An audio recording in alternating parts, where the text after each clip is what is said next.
Hi అండి, అందరికీ నమస్కారం. నేను మీ గణేష్ పవన్. ఇళ్లకు వస్తున్న కరెంటు బిల్లులు చూస్తుంటే ప్రజలు ఆందోళన చెందుతున్నారు. అసలు ఇంతలా విద్యుత్ బిల్లు పెరగడానికి కారణం ఏంటి?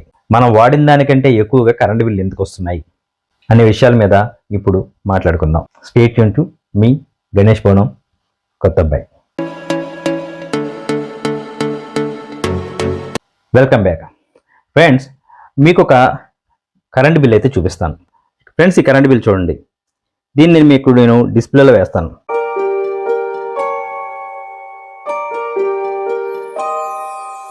ఈ కరెంటు బిల్లుకి సంబంధించి వినియోగదారుడు వాడింది ఎంత, వచ్చిన విద్యుత్ బిల్లు ఎంత అనేది ఒకసారి చూద్దాం. ఈ వినియోగదారుడు విజయవాడలో ఉంటారండి. ఈయన వాడింది కేవలం 83 యూనిట్లు. ఆయన ఇంటికి వాడింది 83 యూనిట్లు. 83 యూనిట్లకు గాను మినిమం ఎనర్జీ ఛార్జీలు అంటే వాడిన దానికి ఇవ్వాల్సిన కరెంటు బిల్లు ఎంత వచ్చింది అంటే 135 రూపాయలు. ఏంటండి? 135 రూపాయలు. సరే, ఈ 135 రూపాయలకి ఫిక్స్డ్ ఛార్జీలు అని చెప్పి ఒక 50 రూపాయలు వేశారు. కస్టమర్ ఛార్జీలు అని చెప్పి ఇంకో 30 రూపాయలు కలిపారు.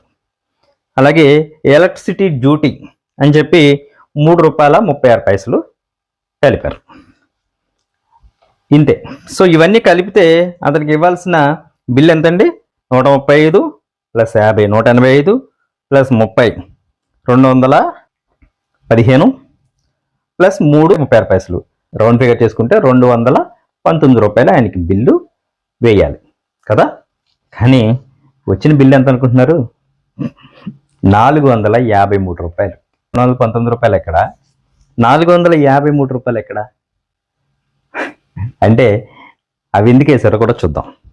వీటిలో FPPCA ఛార్జెస్ ఫిబ్రవరి అని చెప్పి 139 రూపాయల 50 పైసలు.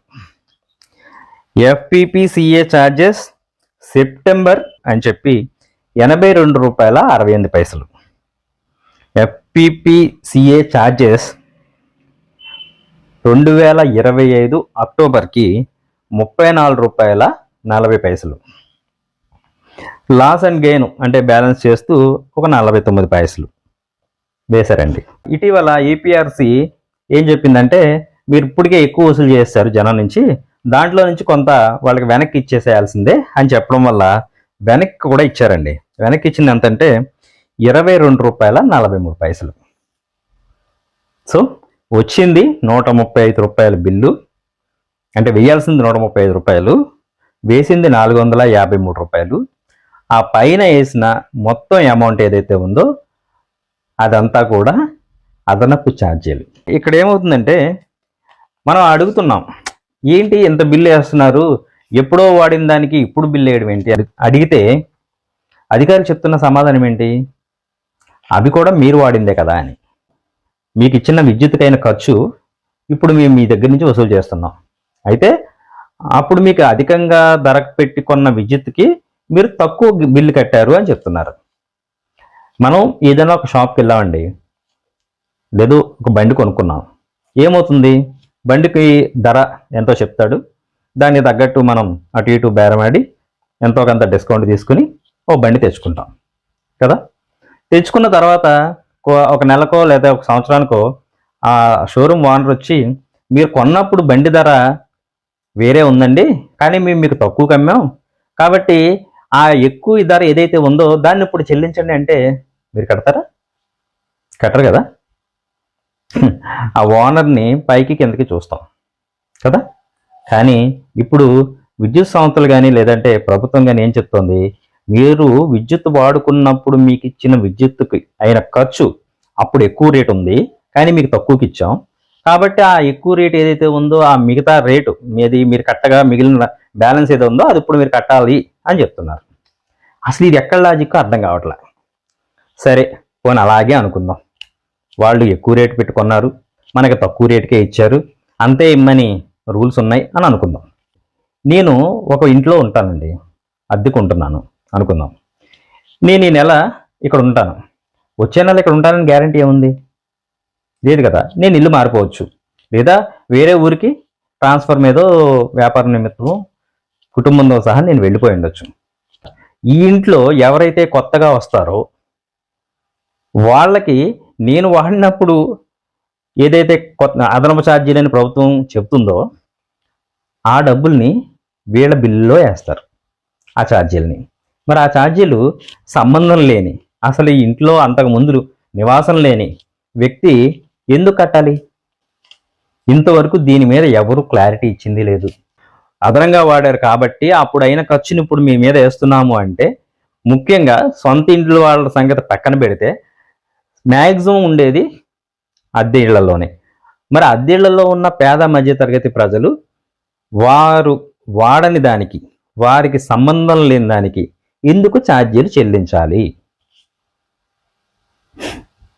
దీనికి ఎవరి దగ్గర సమాధానం లేదు. కానీ మనం ప్రతి నెల బిల్లులు కడుతున్నాం, కట్టాల్సిందే. కట్టకపోతే ఈ మధ్య ఒక సిస్టమ్ వచ్చిందండి. ఒకవేళ మీరు బిల్లు కట్టడం ఆలస్యం అయితే ఆ విషయం కూడా మీకు చెప్పరు. మీరు తర్వాత ఒక రోజు 2 రోజుల తర్వాత బిల్లు కట్టిన తర్వాత ఈలోపు మీ కనెక్షన్ని, అంత గతంలో అయితే ఫీజులు పీక్కుని వెళ్ళిపోయేవారు, ఇప్పుడు అది కూడా చేయట్లే. ఆటోమేటిక్గా మీది డిస్కనెక్ట్ కింద సిస్టంలో చూపించేసుకుని దానికి మళ్ళీ మీరు బిల్లు కట్టిన తర్వాత దానికి కొంత ఛార్జీ చేస్తున్నారు. ఎంత ఛార్జీ అంటే రీకనెక్షన్ ఛార్జీ అని చెప్పి 100 రూపాయలు, ప్రతి సర్వీస్ మీద 100 రూపాయలు వేసి మీకు రీకనెక్షన్ ఛార్జీ బిల్లు కూడా మీకు నెల నెల వచ్చే బిల్లులో యాడ్ చేసి ఇస్తున్నారు. ఆ ఛార్జీని కూడా మీరు బిల్లు వచ్చిన తర్వాత ఇదేంటి, ఆర్సీ అంటే ఏంటి, రీకనెక్షన్ ఛార్జీ అంటే ఏంటి, 100 రూపాయలు ఎందుకు వసూలు చేశారు మా దగ్గర నుంచి అని అడిగితే అప్పుడు చెప్తున్నారు, మీరు లాస్ట్ మంత్ బిల్లు ఆలస్యంగా కట్టారు, దానివల్ల మీ కనెక్షన్ తీసేసాం, మీరు బిల్లు కట్టిన తర్వాత మీ కనెక్షన్ మళ్ళీ పునరుద్ధరించాం అని చెప్తున్నారు. అసలు మన ఇంట్లో కరెంటే ఆగదు, కనెక్షన్ తీశారన్న విషయం మనకు తెలియదు. మరి ఎప్పుడు కనెక్షన్ తీశారు, ఎప్పుడు రీకనెక్ట్ చేశారు అంటే దానికి కూడా సమాధానం లేదు. కరెంటు బిల్లులు ఇంతలా పెరిగిపోతుంటే తగ్గించమని ఆందోళన చేస్తే ఎక్కడ కేసులు పెట్టి లోపలేస్తారో అని భయపడిపోతున్నారు. కానీ పేదవాడు మాత్రం నేటికి అప్పో సప్పో చేసి కరెంటు బిల్లులు కడుతున్నాడు. పెరుగుతున్న ధరలను భరిస్తూ జీవితాన్ని భారంగా నెట్టుకొస్తున్నాడు. ఈ విషయాన్ని గుర్తించి భవిష్యత్తులో అయినా ప్రజల మీద విద్యుత్ ఛార్జీల భారం పడకుండా, కనీసం తగ్గించకపోయినా పర్వాలేదు, అదనంగా పడకుండా వారు ఎంతైతే విద్యుత్ వినియోగిస్తున్నారో దానికి మాత్రమే ఛార్జీలు పడేలా చర్యలు తీసుకోవాలని సామాన్య ప్రజలు విజ్ఞప్తి చేస్తున్నారు. సో ఇదండి ఇవాళ టాపిక్. మరో టాపిక్తో మళ్ళీ కలుద్దాం. చూస్తూనే ఉండండి మీ గణేష్ భవనం కొత్త అబ్బాయి. సబ్స్క్రైబ్ చేయడం మాత్రం మర్చిపోకండి. Thank you.